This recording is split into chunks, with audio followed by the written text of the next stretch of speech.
Filosofía de la Edad Contemporánea. Este es un periodo que empieza a finales del siglo XIX y que llega hasta la actualidad. La filosofía contemporánea rompe con su predecesora, aunque guarda ciertas similitudes. La filosofía contemporánea supone un verdadero punto de inflexión y una ruptura con la filosofía moderna, y un reconocimiento del poder de la razón que analiza, crea y transforma el mundo, sugiriendo nuevas corrientes filosóficas, como la filosofía analítica, hermenéutica, el marxismo, el fatalismo, el positivismo, el estructuralismo, el neopositivismo, el existencialismo, fenomenología, el psicoanálisis, etc. Esta vez es el tema central del ser humano, su ciencia y su naturaleza de sus actos. Empieza a adquirir relevancia para los filósofos de la edad contemporánea. El hombre es un ser activo y dinámico, está en constante desarrollo. Principales filósofos de la edad contemporánea. Karl Heinrich Marx es uno de los principales representantes de la filosofía contemporánea. Él desarrolla su filosofía partiendo de un pensamiento novedoso. Considera que la idea de que todo lo real es racional, además de un error, supone un freno en el desarrollo político, ya que viene a decir que hay que aceptar las cosas como son, vengan como vengan, sin intentar cambiar nada. Pero esto no es posible en una sociedad capitalista que abusa del proletariado, perpetuando la diferencia de clases. Así Marx propone una revolución que acabe por transformar el Estado para finalmente aniquilarlo.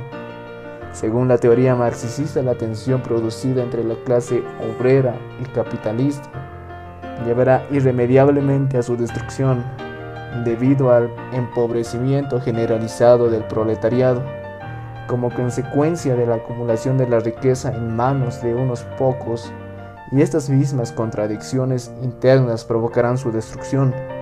El expropiador será expropiado, pero no sin antes pasar por una serie de etapas para la transformación de una sociedad sin clases, es decir, comunista. Es necesario un proceso que empieza por una primera fase de dictadura del proletariado, para seguir con una fase socialista, y finalmente culminar el proceso revolucionario con una abolición de la propiedad privada, la desaparición de las clases sociales y la aniquilación del Estado.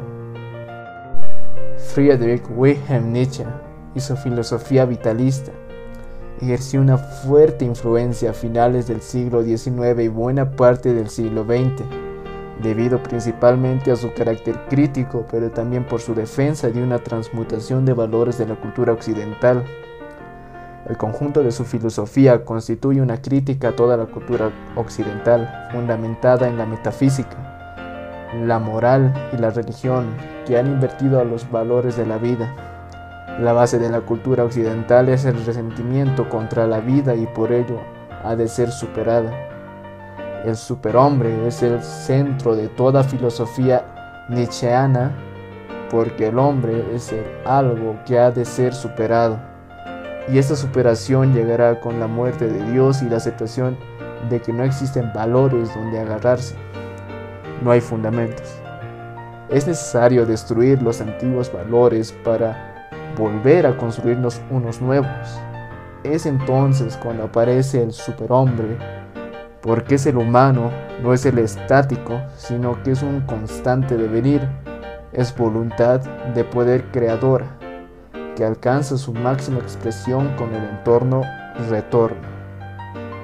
Jean-Paul Sartre, 1905 y 1980.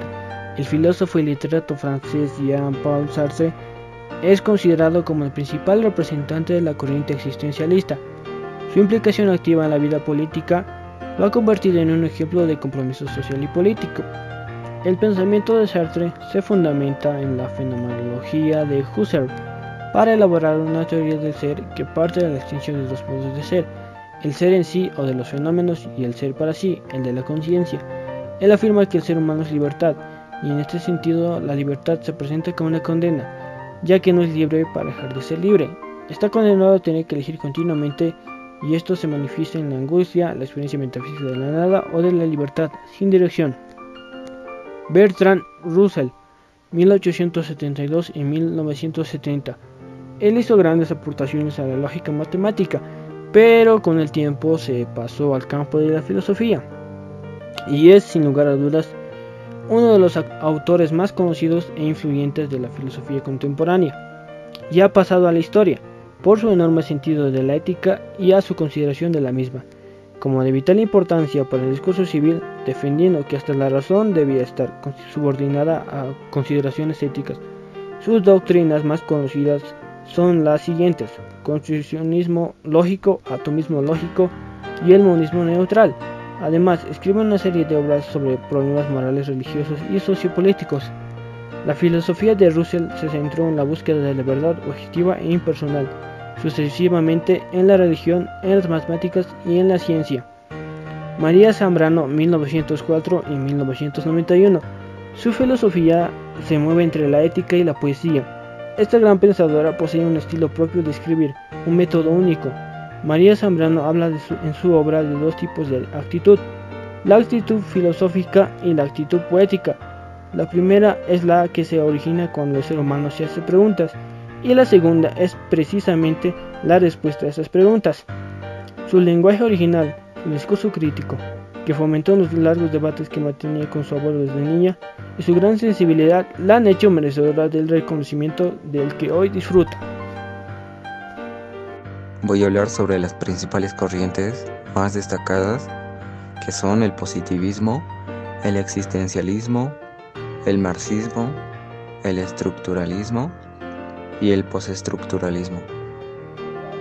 Como primer punto hablaré sobre el positivismo. En la Revolución Francesa, el nacimiento del socialismo utópico francés marca toda la filosofía positivista, que pretende transformar a la sociedad a partir de la ideología previa. Es necesario cambiar nuestras vidas para poder cambiar el mundo. En este punto se puede observar un toque idealista al afirmar que son precisamente las ideas las únicas capaces de revolucionar la sociedad. Como segundo punto tenemos al existencialismo, que claramente es como una corriente filosófica que más se centra en una condición humana, también en la responsabilidad individual, la libertad o el significado de la vida. Encontrar una doctrina, superar los moralismos y prejuicios del ser humano, que defiende el valor de la persona humana y trate de alcanzar su potencial. Como tercer punto tenemos al marxismo, que también es una filosofía de la sociedad que propone una interpretación del desarrollo de la historia desde coordenadas materialistas y dialécticas. No es fácil caracterizar al marxismo con precisión y quizás por ello han sido pocas veces caracterizado. Es una corriente filosófica que también se centra en 4 temas fundamentales, que primero es la lucha de clases, la crítica del capitalismo, el concepto de alienación y la plusvalía, el comunismo como superación del capitalismo. Como cuarto punto tenemos al estructuralismo. Consiste en un método de análisis de la sociedad, el lenguaje o la cultura como partes intrínsecas del ser humano. Podría decirse que esta escuela heterogénea de pensadores pretende encontrar las estructuras que se encuentran por debajo de la cultura, es decir, el fundamento de la misma. Y la cultura es entendida también como un complejo conjunto de otros subconjuntos más pequeños, como la religión, la literatura o gastronomía, y sus relaciones entre todas las partes que compone el entramado social. Como quinto punto tenemos al postestructuralismo, que Jacques era un filósofo francés, nacido en 1930, cuyos aportes son considerados como uno de los principales factores del inicio del movimiento postestructuralista. Es parte de una crítica al estructuralismo, aunque comparten aspectos muy comunes como el interés por encontrar estructuras ocultas en la cultura, y se fundamenta en los trabajos de Sigmund Freud, en Karl Marx, en Friedrich Nietzsche, que también son conocidos como maestro de la sospecha. Gracias. Fenomenología. La fenomenología es una corriente filosófica que trata de estudiar los fenómenos a partir de la manifestación de los mismos. Lo que se resume en la frase volver a las mismas cosas. El método, por tanto, sería el científico, en cuanto parte de la experiencia sensible para estudiar los fenómenos. Representantes: Husserl, Hume, Kant, Hegel, Brentano, Heidegger, Merleau-Ponty, Sartre. Feminismo.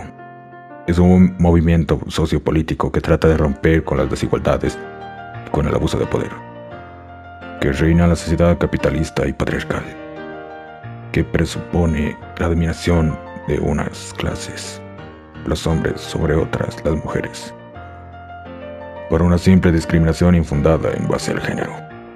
Representantes: Helen Taylor, Harriet Taylor Mill, Simone de Beauvoir, Angela Davis o Shulamit Firestone. Personalismo. Esta corriente surge con el objetivo de ofrecer una alternativa a las corrientes del individualismo y colectivismo. Esta corriente remarcó que el individualismo exalta al individuo y lo hacía más egocéntrico, mientras que el colectivismo menospreciaba el valor de una persona en frente a grupos. Representantes: Emmanuel Mounier, Jacques Maritain, Scheller.